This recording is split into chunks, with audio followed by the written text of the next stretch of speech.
নমস্কার বন্ধুরা, আশা করি আপনারা সকলে ভালো আছেন। কাকলি কিচেনে সকলকে স্বাগত। আজকে বানিয়েছি পুরনো দিনের ট্র্যাডিশনাল একটি মিষ্টি, বিউলির ডালের রসবড়া। তাহলে চলুন কিভাবে বানিয়েছি দেখা যাক। এখানে আমি 1 কাপ বিউলির ডাল সারা রাত ভিজিয়ে রেখেছিলাম। এখন আমি এটাকে মিক্সিতে দিয়ে ভালো করে বেটে নেব। আমি সারা রাত ভিজিয়ে রেখেছিলাম, আপনারা চাইলে 4-5 ঘন্টা ভিজিয়ে রেখেও বাটতে পারেন। বিউলির ডালটা আমি বেটে নিয়েছি। এখন সামান্য একটু লবণ দিলাম আমি, আর 1 চামচের মতো আমি গোলাপ জল দিলাম। আপনারা চাইলে এটা নাও দিতে পারেন, এখানে এলাচের গুঁড়োও দিয়ে দিতে পারেন। আপনাদের পছন্দ অনুযায়ী ফ্লেভার অ্যাড করতে পারেন, কেওড়া জলও দিতে পারেন। এখন আমি এটাকে ভালো করে ফেটিয়ে নেব। একটু সময় নিয়ে ফেটাতে হবে, 6-7 মিনিট ধরে ভালো করে এভাবে ফেটিয়ে নেব। আমি 5-6 মিনিট ধরে ভালো করে ফেটিয়ে নিয়েছি। এখন দেখুন ফেটাতে ফেটাতে পরিমাণটাও বেড়ে গেছে আর একদম হালকা হয়ে গেছে। ফেটাতে ফেটাতে যখন হালকা হয়ে যাবে তখন মনে করবেন ফেটানোটা হয়ে গেছে। এখন আমি চেক করে দেখছি। আমি একটা বাটিতে একটু জল নিয়েছি, তারপর সামান্য ছেড়ে দিলাম, ওই উপরে ভেসে উঠছে। তার মানে এটা আমার ঠিকঠাক ফেটানো হয়ে গেছে। দেখুন উপর দিকে ভেসে উঠেছে। এখানে আমি 1.5 কাপ চিনি নিলাম, জলও আমি 1.5 কাপ দিয়ে দিলাম। 1.5 কাপ জল নিয়েছি। এখন আমি চিনিটাকে ভালো করে গলিয়ে নেব। চিনিটা আমার গলে গেছে। আমি 3টে এলাচ ফাটিয়ে দিয়ে দিলাম। মানে চিনিটা খুব বেশি জাল করতে হবে না, গলে যাওয়ার পরে 2-3 মিনিট জাল করে নেবো। একটু চিপচিপে ভাব হলেই আমি গ্যাসটা অফ করে দেবো। আমি আর 1-2 মিনিট জাল করে নেবো। চিনি শিরাটা তৈরি হয়ে গেছে। চিনি গলে যাওয়ার পরে 2-3 মিনিট জাল করে নিচ্ছি। এখন আমি গ্যাসটাকে অফ করে গ্যাসটাকে আমি ঢেকে দিই। এদিকে আমি তেল গরম করতে বসিয়েছি।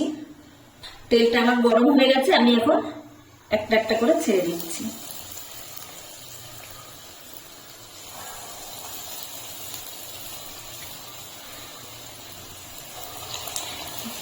তেলটা গরম করে গ্যাসের ফ্লেমটা মিডিয়ামে রেখে তারপরে দিতে হবে। লোতে করে দেওয়া যাবে না, তাহলে এর মধ্যে বেশি তেল ঢুকে যাবে।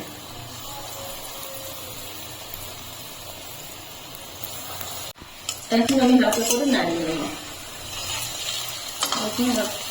রসগোল্লা সুন্দর ফুলেছে।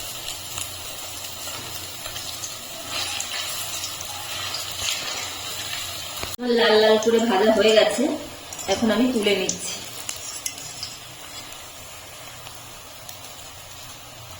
তেলটা এবার ঝাঁকিয়ে ঝাঁকিয়ে দিতে হবে, তেলটা সব নিচে পড়ে যাবে।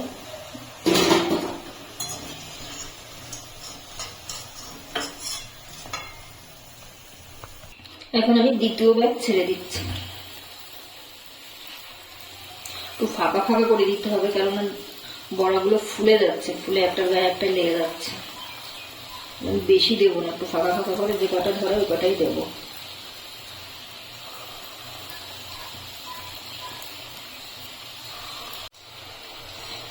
দ্বিতীয় ব্যাচ আমার হয়ে গেছে। আমি এখন তুলে নিচ্ছি। এখন আমি গরম গরম রসের মধ্যে ছেড়ে নিচ্ছি। রসটা গরম থাকতে হবে, ঠান্ডা হয়ে গেলে একটু গরম করে নিতে হবে।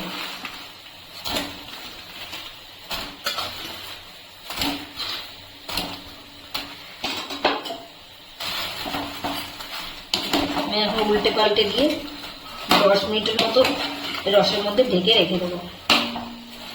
আমি এখন একটা চিপে দেখাচ্ছি কতটা রস ঢুকেছে। দেখুন একদম রসে ভর্তি।